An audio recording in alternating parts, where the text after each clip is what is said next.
2024-এ যারা বোর্ডের পরীক্ষা দিতে চলেছো, এই ভিডিওটা শুধু তাদের জন্য। কিন্তু আজকের এই ভিডিওটা মন দিয়ে শোনো এবং কোনো কিছু মিস করিও না, কারণ তোমার অভ্যাস হয়ে গেছে অর্ধেক ভিডিও দেখে ছেড়ে চলে যাওয়ার। কিন্তু এইবার তুমি পুরো ভিডিওটাই দেখো। আমি জানি না তুমি সারা বছর ধরে কতটা মজা করেছো এবং কতটা তুমি টাইম পাস করেছো, কিন্তু তুমি যদি সঠিক নিয়মে সঠিকভাবে পড়াশোনা করে থাকো তাহলে এই ভিডিওটা তোমার জন্য নয়। তুমি যেইভাবে পড়াশোনা করছিলে করো, যেটা করছিলে সেটা করো, যাও এবং পারলে রিভাইজ করো, তাড়াতাড়ি লেখার প্র্যাকটিস করো। কথা শেষ। Wish you all the best. এবার এই ভিডিওটা শুধু তাদের জন্য যারা পড়াশোনা করনি। হ্যাঁ ভাই, কেমন আছিস তুই? শুনে তো এমন মনে হচ্ছে যে হ্যাঁ, এইবার চলে এসেছে ভিডিও। এই ভিডিওটার জন্য এতদিন অপেক্ষা করছিলাম যে কবে আসবে এবং তারপর আমি পড়বো এবং পরীক্ষা দেব আর পরীক্ষায় টপ করব।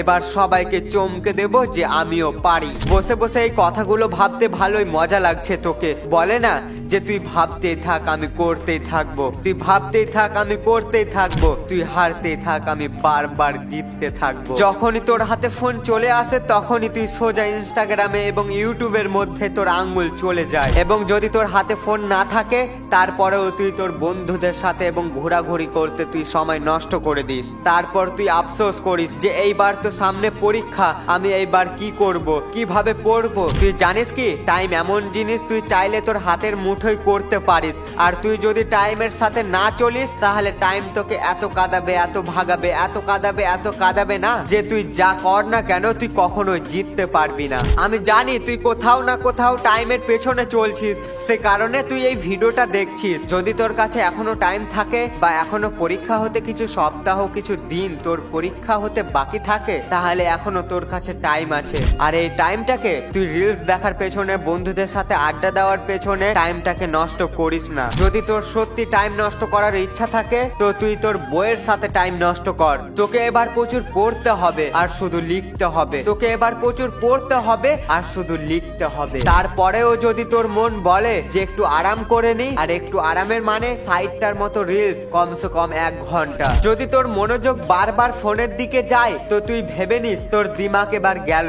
এবার তুই চাইলেও পড়তে পারবি না। তুই যে কোনো কিছু কর না কেন তবুও তুই পড়তে পারবি না। আমি সব সময় একটা জিনিস নোটিস করেছি যে তুই যখনই সকাল সকাল ঘুম থেকে উঠিস তখনই সর্বপ্রথম তোর হাতের মধ্যে ফোন থাকে। আর ফেসবুকের স্টোরি, হোয়াটসঅ্যাপ স্ট্যাটাস, ইনস্টাগ্রামের রিলস দেখেই তুই সকাল সকাল 1 থেকে 2 ঘন্টা নষ্ট করে দিস। তারপর তুই যতই মোটিভেশন ভিডিও দেখ না কেন তারপরেও তুই পড়তে পারবি না। আর এইসব করে তুই সারা বছর কাটিয়ে দিস। আর যখনই তোর পরীক্ষার সময় কাছিয়ে যায় তখন তুই সময়ের মূল্য বুঝতে পারিস আর আফসোস করিস আর ভাবিস যে আমি যদি আর একটু পড়ে নিতাম, আমি যদি বেশি করে পড়ে নিতাম তো আজ আমাকে আফসোস করতে হতো না। এখন তুই যদি এই অবস্থায় নিজেকে দেখতে না চাস, আর যদি তোর কাছে 1 মাসের মতো কিংবা 3 সপ্তাহের মতো টাইম বেঁচে থাকে, তাহলে দিন রাত জেগে জেগে পড় এবং এই কয়দিনে নিজেকে তৈরি কর। তারপর দেখবি তোর পরীক্ষা অটোমেটিক ভালো হবে যদি তুই নিজেকে পরীক্ষার জন্য তৈরি করে রাখিস।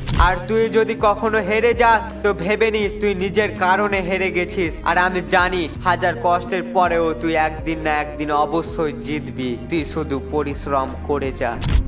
এখনো যদি তুমি তোমার ভাইয়ের চ্যানেলটিকে সাবস্ক্রাইব না করে থাকো তাহলে ভালোবেসে তুমি তোমার ভাইয়ের চ্যানেলটিকে সাবস্ক্রাইব করে নাও। আবার দেখা হচ্ছে সবার সাথে পরবর্তী ভিডিওতে। সবাই ভালো এবং সুস্থ থেকো। খোদা হাফেজ।